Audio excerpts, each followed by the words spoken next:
In this video, I'm talking about exactly how to use this fantastic free resource from Harvard on resumes and cover letters.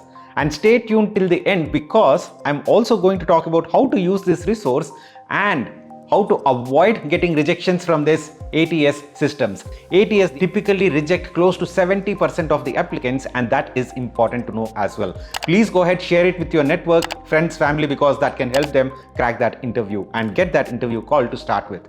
So let's get started with the entire document. This is a 20-page document and it has tips regarding both resume building and also cover letter writing. And in the resume section, you will find three things. Number one, close to 10 different types of resumes. Number two, the key words that you can use in any resume. And number three is do's and don'ts. That's the best practices of the resume. And in the cover letter section, you will find once again formats. Two formats for cover letters. Number two is what are some of the best practices for writing these cover letters. So let's get started with the resume one. Out of the 10 formats that are listed down in this document, I am picking this particular format listed on page number 8 for people who have less than 3 years work experience. And the reason is this starts with education, which is much relevant if you are just starting your career, and then moves into work experience, and then finally it jumps into whether you want to write about volunteering experience, extracurriculars, interests, certifications, skills, whatever. This is a pretty standard template for folks with less than 2-3 years of experience. And if you have more years of experience, then the template that is on page number 16, this particular template works very well because at the top you are starting with summary, your entire professional summary, and then you jump into experience.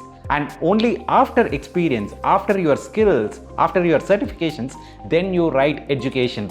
Simple reason, as you gain more and more years of experience, the importance is given to your professional work experience rather than to your educational background. As simple as that.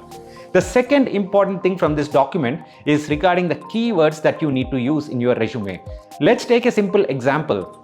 If Karthik is writing these two sentences on his resume, number one, I improved the academic performance of 10th class students by 10 marks for almost 200 students.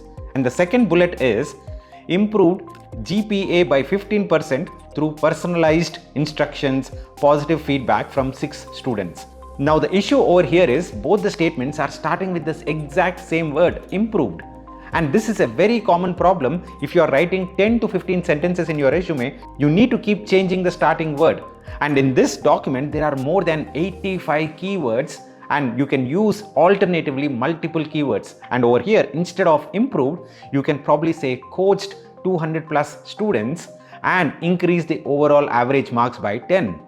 This is how the keywords will play a big role in communicating the best of your abilities on your resume. The third thing is with respect to the do's and don'ts of the resume.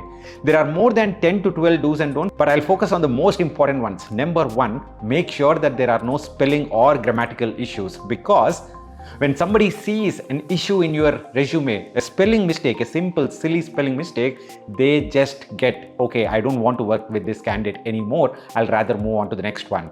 The second issue is not having the right phone number or email ID, and this is a real issue as well.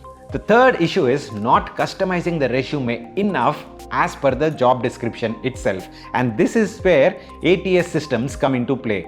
If you are applying for a digital marketing role, make sure that your resume talks about different things within social media marketing, whether it is SEO, whether it is digital marketing, whether it is campaign management. Any of these things should keep coming in the resume multiple times. Just don't make it that the entire resume with keywords, because after the ATS, some human, some HR will read through the resume and it shouldn't look like the resume is prepared only targeting the robots. So please don't make that mistake, and this is the difference between whether you get selected or rejected by that ATS system. Now moving on to the cover letter. Cover letter formats, both the formats are given, but the best practice of how to write a cover letter is given. And number one is you need to address it to a specific person. Don't write to just an organization. To Infosys, I'm looking forward to apply for this particular role. No, you need to know the name of the person. To Sunil Kumar, the head of HR at Infosys. So you need to be very, very, very specific. The first paragraph is about expressing your interest in that particular role. The second paragraph talks about why you are a good candidate. For example, if you are going and saying that, hey, I am engineer and I want to apply for this particular software role, in the second paragraph, you need to talk about what are some of the projects that you have done with respect to the same technologies.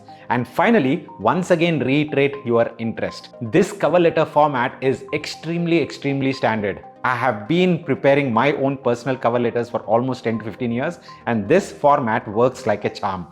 Both the resume guidelines and the cover letter guidelines given in this particular document really can help you make that first draft itself very impressive and get that first interview invite.